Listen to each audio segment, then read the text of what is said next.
Annyeonghaseyo! Craving for K-food? I got you! Dahil long weekend, food trip tayo sa first ever Korean food train sa bansa. All aboard sa Cavite. Para mas ma-feel natin na nasa Korea tayo, makikibox tayo. Gaya ng mga, opa!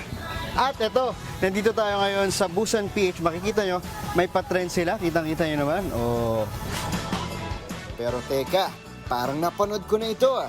Train to Busan. Oo nga. Minus the zombies. Meet Marwin, ang may pakulo ng pa-trend na ito. Bali, yung naging inspirasyon ko dito yung di ba mahilig tayo sa mga Korean food ngayon. So kaya nagkama po ko sa idea ng Train to Busan kasi isa to sa mga pelikula na pumatok sa atin. Pick your station. Very Instagrammable yung mga trend. Pwedeng mag-selfie lang Insta-worthy.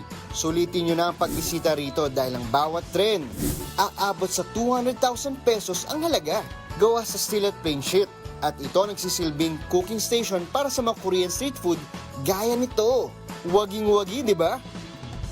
At eto pa, sagot ni Chef Joshua ang K-Delight food experience nyo.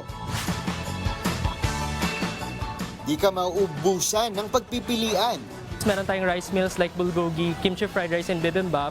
Then meron din po tayong mga a la carte samgyeopsal and as well as yung pinakapatok po natin yung unlimited na samgyeopsal. Speaking of samgyupsal, nandito na ang mga Samgyup Squad. Dahil nakaipon mula sa kani-kanilang baon, present ang mga magkakaklase para lumamon. Masarap din po yung pagkain po. Yung serve po nila maganda po. Samgyusesh na rin ang mga kabarkada ni Steven. May quality po yung lasa kahit po 199 lang siya. Kaya binabalik-balikan din po namin. May samgyupsal cravings din ang pamilyang ito. Malakas na natikman ko rin. Di tayo pahuhuli. So let's do this.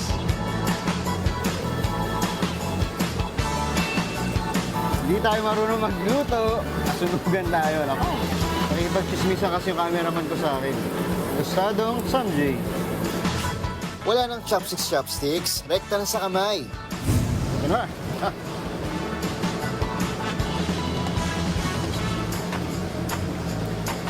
Marinated talaga yung meat.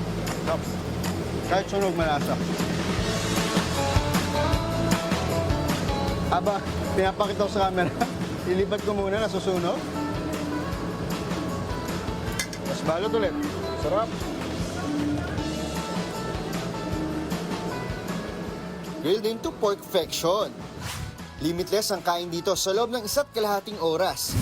At lahat ng flavors, pati side dishes, unlimited. Busog overload talaga. Ulitin ko, walang zombie rito. Kamsahamnida mga kapatid. Mondi Lopez, News 5.